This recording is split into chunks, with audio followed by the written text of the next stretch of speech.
Doctor Gopikumar, അങ്ങ് IMAയുടെ നിയുക്ത president അല്ലേ? ആയില്ലേ? നവംബറിലേ ആവുള്ളൂ. അപ്പൊ എനിക്ക് തോന്നുന്നു IMAക്കൊക്കെ ഇതിനകത്ത് ഉത്കണ്ഠയുണ്ടെന്ന് എനിക്ക് മനസ്സിലായ കാര്യം. ഏതാണ്ട് 440 ആശുപത്രികൾ അടച്ചു പൂട്ടി എന്ന് പറയുന്നു. ഈ വലിയ നിക്ഷേപമുള്ള ഈ ആശുപത്രി സംവിധാനങ്ങൾ, ഒരു 5 സ്റ്റാർ ഹോസ്പിറ്റൽസ് ഒക്കെ വന്നു കഴിഞ്ഞാൽ ഈ ചെറുകിട പരമേശ്വരൻ പിള്ളച്ചേട്ടൻ ഡോക്ടർ നടത്തുന്ന ഈ ആശുപത്രിക്ക് പിടിച്ചു നിൽക്കാൻ പറ്റുന്നില്ല. എന്തുകൊണ്ട്? തീർച്ചയായും അതാണ് ഏറ്റവും IMAയുടെ ആശങ്കയും അത് തന്നെയാണ്. ഇപ്പൊ നേരത്തെ SK തന്നെ സൂചിപ്പിക്കുകയുണ്ടായി കേരളത്തിന്റെ അഭിമാനകരമായ ആരോഗ്യ സൂചികകളെ കുറിച്ച്. അതെങ്ങനെ സംഭവിച്ചു എന്ന് നമ്മളൊന്ന് പുറകോട്ട് ചിന്തിക്കുമ്പോൾ കേരളത്തിന്റെ ഓരോ മുക്കിലും മൂലയും ആധുനിക വൈദ്യശാസ്ത്രത്തിന്റെ ലഭ്യത എല്ലാ കാലത്തും ഉണ്ടായിരുന്നു. അതിൽ നിന്നാണ് ഒരു പക്ഷേ പകർച്ചവ്യാധികളെ നമുക്ക് വേണ്ട രീതിയിൽ പ്രതിരോധിക്കാൻ ആ കാലത്ത് സാധിച്ചിരുന്നത്.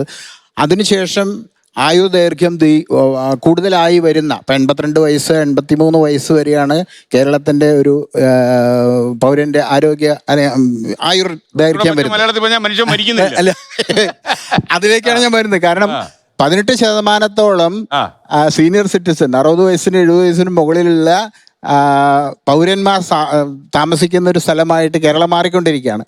ആതുരത കൂടും ഇല്ലേ, കൂടുതലായിട്ട് രോഗാവസ്ഥകൾ കൂടും. അപ്പോൾ ആശുപത്രികളുടെ ആവശ്യവും എല്ലാം കൂടുതലായിട്ട് വരുന്ന അവസ്ഥയുണ്ട്. കേരളത്തിൻ്റെ പോപ്പുലേഷനിലെ ഒരു നല്ലൊരു ശതമാനം മിഡിൽ ക്ലാസ് എന്ന് പറയാം. അവർക്ക് എങ്ങനെ ആരോഗ്യം സംരക്ഷിക്കുന്നതിന് വേണ്ടി, രോഗാവസ്ഥ മാറ്റുന്നതിന് വേണ്ടി എങ്ങനെ അവർക്ക് ആശുപത്രികളെ സമീപിക്കുമ്പോൾ out of the pocket expenditure കുറച്ചുകൊണ്ട് ചെയ്യാവുന്ന കാര്യങ്ങൾ എന്താണ്? അതാണ് IMAക്കുള്ള ഒരു രണ്ടാമത്തെ കാര്യം. നേരത്തെ സൂചിപ്പിച്ച പോലെ ചെറുകിട ആശുപത്രികളും ഈ medium and small and medium sized hospitals അത് പൂട്ടിപ്പോകുന്ന അവസ്ഥ ഓൾറെഡി 400 അല്ല, അതിൽ കൂടുതലായിട്ടുണ്ട്. 1000-ന് മുകളിലേക്ക് കടന്നിട്ടുണ്ട്. അത് വന്നിരുന്നു, അതിൽ കൂടുതലായിട്ടുണ്ട്.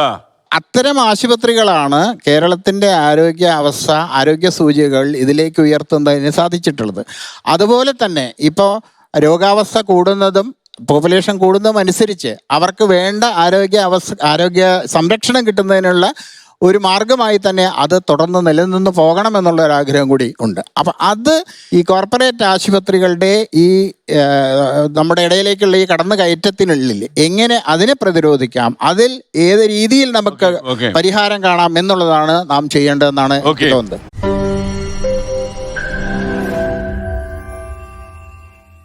ലോകത്തെവിടെയായാലും ഏത് സമയത്തും 24 വാർത്തകളും ഓഗ്മെന്റഡ് റിയാലിറ്റി പാക്കേജുകളും എക്സ്പ്ലെയിനറുകളും വിശദമായി കാണാൻ ഞങ്ങളുടെ YouTube ചാനൽ നിങ്ങൾക്ക് സബ്സ്ക്രൈബ് ചെയ്യാം.